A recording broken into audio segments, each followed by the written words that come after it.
If not, Donovan will talk about the hold shelf period. So in our last meeting, we discussed the hold shelf period. We had temporarily increased it from the traditional 7 days to 10 days to accommodate slower mail delivery that we were seeing. And there's some question of how much that was attributable to the change of having another company printing and sending our notices, and how much was due to slowdowns at the post office. So after that, in that meeting, we were asked to take a look at the notice formats and how they affected hold shelf times. So Cheryl did some wizardry with the database. There is no simple report that could be run for any of this data. She had to go into the existing data structures and figure out how to get some of this. She pulled up a lot of data, and together she and I sat down and tried to pull what we thought was the most germane. But if you have questions at the end, we probably can shed some light on them if this does not answer everything we were looking for. We were sort of torn between getting this presentation done in the amount of time it's given on the agenda and giving you a data dump of numbers. And we elected to go with just the presentation. So Cheryl took a look at notices for requests that had been generated in November and December 2015. This is for all requests placed during that time period. So 2 months is a relatively small data set. I want to hasten to add that. But at least this gives us a little bit of a snapshot for how requests and notices are behaving after we made the change to 10 days on the hold shelf. During that time, 62,685 requests were placed, and of that, 68% were for patrons who had selected email notices. So I want to really emphasize, these are requests for patrons. So it's not like 68% of the requests necessarily are email. It's the patrons who place them. So one patron may place 3 or 4 requests. So just be aware of that.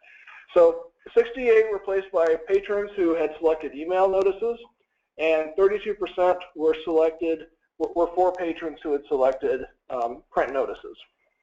So that's the data set that we're looking at. As of January 13th, which is when we checked all this, 81.3% of those requests had been resolved by the item being checked out. So that is the large majority. 6.5% of them were unresolved. So the item is still sitting somewhere waiting to be picked up, or the request hasn't been filled, or for whatever reason, it is still inactive. 5.7% subsequently got canceled after the items had already hit the hold shelf. 3.5% expired while the items were on the hold shelf. And there was one only request that simply expired, and we think that was an anomaly. Somebody changed their expiration date. Someone changed the request, is what we think probably happened on that one. So clearly that's an anomaly that we can't draw much from. So over 80% of the requests placed in those 2 months were successfully resolved by the patron checking out the item. Now, let's drill down just a little bit. I'm going to go back a slide here. Let's drill down a little bit to that 3.5%, which expired while the item was on the hold shelf, waiting for someone to come pick it up. 2,207. Correct. Of those, 60% were for patrons who had selected email as their notice type. 40% were for patrons who had selected print notices.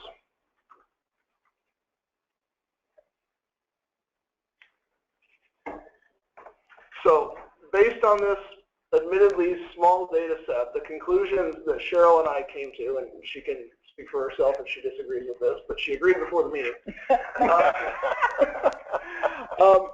We felt like this small data set showed that the majority of requests are getting checked out. while the number of holds that expire is relatively low, less than 4%. The majority of the expired holds were for patrons who had selected email notices, which was a little bit of a surprise for me. I expected it to be the other way around because print and mail is inherently a little less efficient.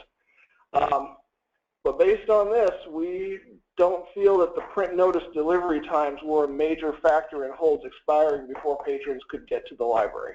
That was sort of what we thought before we even started this process. It was. So it basically validates our gut feeling of what we had prior to doing this. As far as notice formats affecting the requests, yes. We, at this point, are not seeing a correlation between the format of the notices and holds expiring.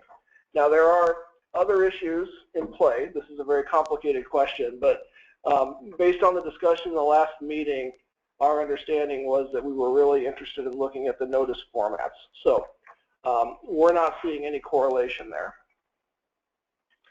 So based on that, we have had some contacts from libraries. I know emails were sent to the large library reps from some of the libraries asking that we keep the 10 days because they're still seeing relatively slow mail delivery in their communities, while we do have other communities reporting no such problems. But under the circumstances, it seems prudent to stick with the 10 days.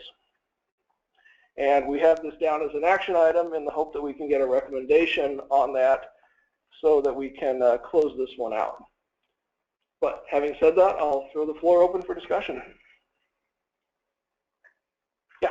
Hi, Aaron. I'm just curious to know if you factored in text messaging versus email. We did not. So we didn't because you still have to choose a print or email format, whether or not you have text messaging. So Okay. they still have print or email. Okay. Yeah. Yeah. So. And I wish I could tell you that I thought that that was some grand design on the part of Cersei Dynex. I don't think that's the case. I think it's because SMS notices were sort of tacked on at a later date. I'd also point out that because the change we made in SMS notices earlier this week, I had cause to go in and look at how many people are actually receiving SMS, and it's about 3,200 patrons. Out of the whole database? Out of the whole database, 3,200 people. Yeah, so pretty minuscule. It didn't cost as much, I think. Yep. And most of them were at two libraries, two large libraries. So Owatonna. So that's kind of a niche service at this point. So, Levon Beach, La Crescent, finally got here. It's been a day. We found that now on email notices, which our patrons are loving, but if they're not picking them up and they have an email which prints, which we're assuming they got the notice, it's because there's some error, like the box wasn't checked, the pre-overdue box for them to get the emails wasn't checked, or there's an error in the email address. And so that might add to part of the percentage too. The email. Well, if the pre-overdue doesn't affect whether or not they get the email, notice, yeah, that's a completely different function than email notices. But you know, that's funny because I had a couple of patrons that said we didn't get the email notices. I went in and looked at it. We verified their email notice because we get those bounce backs. And so I said, oh, well, you don't have this check. So I checked it, and then the next time they come in, they go, oh yeah, we're getting them now. Yeah, they're not connected. Maybe they're reading them now. Yeah. Or there are maybe that could be. Yeah. There are errors with email that can cause that can result in no bounce back getting to you, even though the message didn't get to you. Under certain circumstances, email can just disappear into a black hole. Usually, you get some kind of error message back, but not always.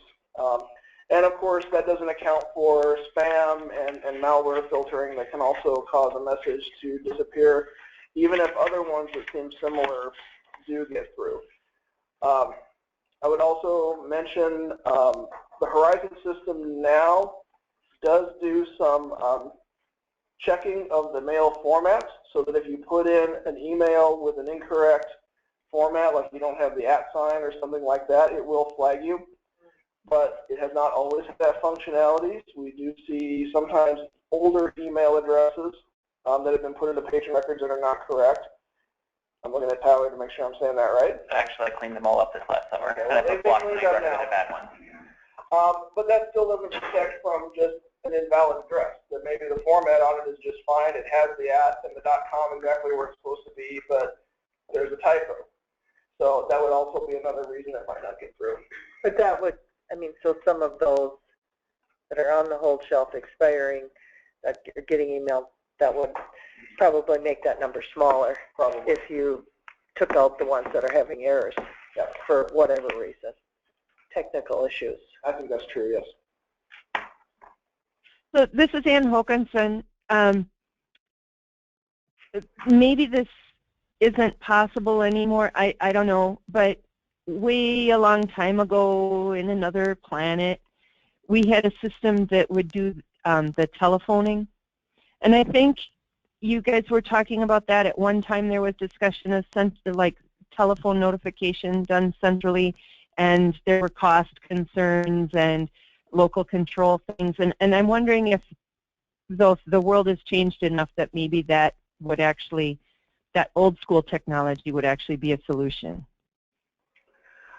Well, putting on my historian hat, I can say that there was, before Horizon, when we were on the DRA system, we did use the automated call service. It was only used by Rochester Public Library because for anyone else it was long distance call, and nobody wanted to pay for that. And then after we moved to Horizon, there didn't seem to be a lot of interest in that. I don't recall any conversations recently on bringing that service back. There are options out there, including call centers, kind of like the one that we tried out with you a few years ago. Right. Well, what I'm thinking, what Austin did is we dumped the print notices. We don't send them anymore except for billing notice or for the lost items. And we've gone back to calling, which just seemed like 87 steps backwards to me originally. But the number of people in Austin who wanted print notices has declined enough that it's not a crazy thing to do. And then the other thing that we do is we call about 3 days before, we call everyone 3 days before their hold is going to expire. And again, I thought that's absolutely nuts. But it turns out that then we're having a conversation with those people and having a chance to check their email address, having a chance to see if their phone number works, having a chance to see how they want to best be notified, etc. So I know a call center can't do that exactly, except I suppose they could ask you to call the library. But I'm just wondering if maybe the world has changed enough back the other way that maybe that would make some sense.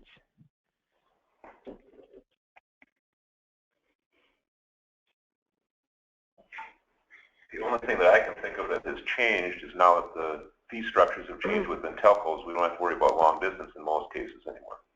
That would be one. And I guess the other thing that maybe has changed is we have to make fewer phone calls. You know, if you were only calling the people who were getting print notices, to hurry that along. Because ultimately the goal is to hurry all of this along. And this is Cheryl. I have a question. You used the phone service for a while. Why did you stop? The phone service was a different thing that we did. We actually had them answer our incoming calls. It was a disaster. Well, this is Levon and La Crescent. The people that don't get the, don't want the text messages and they don't have email, we call them. And it's such a small percentage that, and they like the phone call from the library. So I think that's a customer service piece that people like. So the ones that don't like it do the email. And I think having a call center just is one more step removed. Speaking from my past experience today with 2 call centers, I can say I would never add another layer like that to my library. And I don't care if they did it for free. I wouldn't do it. and that's just my opinion, but pushing one to renew doesn't seem like a very step forward to me. No, what I'm talking about is just somebody who would, it would just be, you have an item at the library, which is all we ever say. We never give out any information over the phone. No, we don't either. We say, we say who we're calling for, because sometimes they'll say, well, they don't live here anymore or whatever, and we'll say they have an item on hold at the library for pickup. That's, we don't say they have a book about divorce. Surprise. We don't do that. What about the baby books? Yeah. No, we don't. Yeah.